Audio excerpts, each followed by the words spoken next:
Bertobat kita semua. Ayat 18. Judulnya apa? Doa syukur Daud ketika dia baru jadi raja. Lalu masuklah Raja Daud ke dalam. Kemudian duduklah ia di hadapan Yahweh sambil berkata. Saya bayangkan begini. Saya percaya hari-hari ini Barack Hussein Obama betapa bersyukur kepada Tuhan. Karena kalau dia lihat masa lalunya, saudara, sangat gelap. Umur 2 tahun bapak ibunya cerai. Umur 4 tahun mamanya kawin lagi. Umur 6 tahun karena papa tirinya orang Jawa namanya Lolo Sutoro pindah ke Jakarta. Maka itu dari umur 6 tahun sampai 10 tahun Barack Hussein Obama sekolah di SD Negeri 1 di Cigini. Waktu tiba di Indonesia, maka bapak tirinya mengangkat anak perempuan namanya Lia Sutoro. Nah, Lia ini yang kemarin masuk koran. Kalau saudara baca komentar, saudara baca Pondok Bos akan tahu nama ini. Karena kakak angkat tiri Barack Obama ini diundang ke Amerika untuk hadir di pelantikan adiknya. Hebat bukan? Nah, ketika Lia ini diangkat, diadopsi, nggak taunya mamanya Obama hamil anak kedua, namanya Maya Sutoro. Itu dari bapak Indonesia. Nah, sekarang ada di Hawaii, adik tirinya Barack Obama. Saudara, setelah itu mereka cerai lagi. Setelah Maya lahir, mereka cerai. Bayangkan hidupnya. Waktu Maya lahir, mereka nggak bisa mengasuh 3 anak. 1 anak angkat, 1 Barack Obama, 1 Maya. Lalu mereka berunding. Obama dikirim ke neneknya di Hawaii. Saudara lihat betapa sengsara hidupnya dari kecil. Maka itu kalau dia nanti dilantik jadi presiden, saya percaya seperti Daud, betapa dia bersyukur. Kalau lihat masa lalu begitu kelam, tapi tangan Tuhan menuntun dia begitu hebat. Saya lanjut. Siapakah aku ini, ya Yahweh Tuhan, dan siapakah keluargaku, sehingga engkau membawa aku sampai sedemikian ini? Kira-kira kalau saudara jadi Daud, bersyukur juga nggak seperti itu? Kalau kita lihat masa lalu kita, hancur-hancuran. Tuhan yang ajaib mengangkat jadi raja. Siapa aku dan siapa keluargaku, sampai engkau membawa aku sedemikian. Dengarkan laki-laki yang belum menikah, dan dengarkan kita para suami 19. Dan hal ini masih kurang di matamu ya Yahweh Tuhan. Bukan Daud rakos kedudukan, masih kurang. Tidak.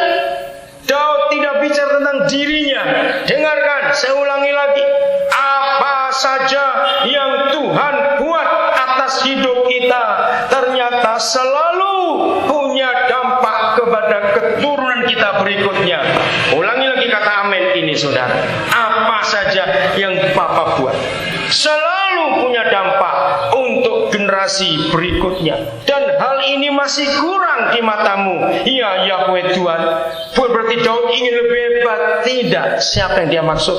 Sebab itu engkau telah berfirman juga tentang keluarga hambamu. Laki-laki, suami-suami, inilah kunci yang paling penting dalam hidup rumah tangga kita dan generasi setelah kita. Hai suami-suami, hai pria-pria yang belum menikah, bukan kekayaan berapa, bukan gelar apa yang kita punya sebagai laki-laki, tetapi yang penting Tuhan berfirman apa kepada kita dan keluarga kita. Katakan amin, laki-laki. Kami tidak punya anak, Tuhan tidak memberi kami anak kandung, dan kami dua sudah memutuskan, kami tidak mau berusaha pakai obat segala, tidak. Tapi Tuhan beri kami anak-anak yang luar biasa. Saudara, itu sebabnya saya berani berkata dengan tegas, kalau ada keluarga-keluarga gak punya anak, jangan kecewa. Tuhan percayakan kami ratusan anak-anak yang luar biasa. Kemarin dengan kapal Labobar, kami punya sekolah di Papua. Tuhan percayakan 35 sekolah di Papua sekarang. 51 orang berangkat dari Jakarta, Surabaya, dan Makassar. Itu anak-anak kami jadi guru, jadi pelayan tim kami di Papua. Mereka pulang libur Natal dan Tahun Baru. 51 orang kapal Labobar. Sebagian masih ada di sini. Tunggu Doro Londa, minggu depan mereka akan berangkat. Apa firman Tuhan untuk kita dan keluarga kita.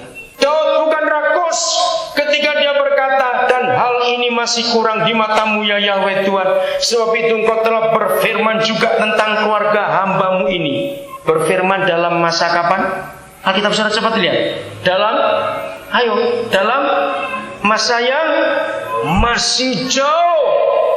Berarti ada sekian generasi yang di bawah Daud. Papa sudah menunjukkan. Saya kagum dengan firman ini. Sebab itu, saya ulangi lagi, engkau telah berfirman juga tentang keluarga hambamu ini dalam masa masih jauh, dan telah memperlihatkan kepadaku. Berapa orang? Baca Alkitab saudara. Berapa? Ayo baca Alkitab saudara cepat. Serentetan manusia yang akan datang. Ya Yahweh Tuhan. Pria-pria, suami-suami, harusnya kita semua sebagai laki-laki bisa diajak oleh Roh Kudus dari Yahweh yang kudus melihat dalam masa yang masih jauh akan ada serentetan manusia dari generasi di bawah kita yang akan jadi orang-orang hebat. Saya tanya begini kepada saudara, kira-kira di dalam serentetan manusia itu ada Tuhan Yesus atau tidak sebagai keturunan Daud? Jawab. Ada tidak? Nggak usah ragu-ragu. Saudara pernah menghitung dari Daud sampai ke Yesus itu 14 generasi. Hebat sekali serentetan manusia yang Yahweh tunjukkan kepada Daud dalam masa 14 generasi. Kalikan 45 tahun. Berapa ribu tahun itu Daud bisa melihat. Mazmur 128 ayat yang ke-6. Coba saudara buka. Mazmur 128 ayat yang ke-6. Luar biasa. Generasi lagi yang Papa tunjukkan.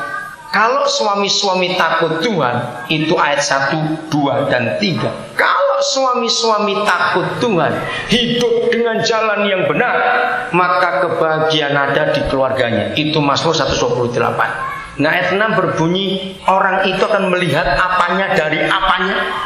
Ayo, melihat apanya dari apanya. Anak-anaknya dari anak. Itu apa?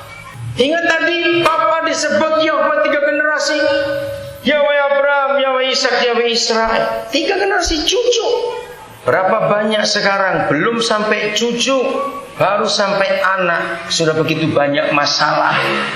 Yang narkoba, yang pemabuk, yang penjudi.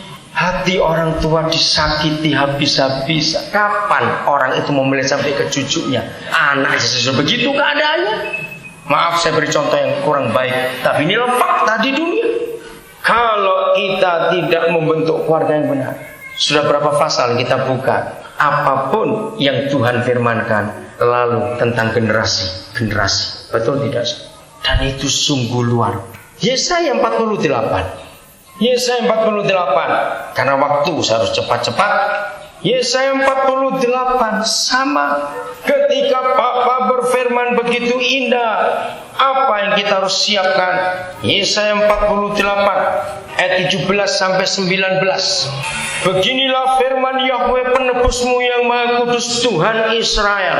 Yesaya 48 ayat 17. Saya ulangi, Yesaya 48 ayat 17 sampai 19. Beginilah firman Yahweh penebusmu yang Maha Kudus, Tuhan Israel.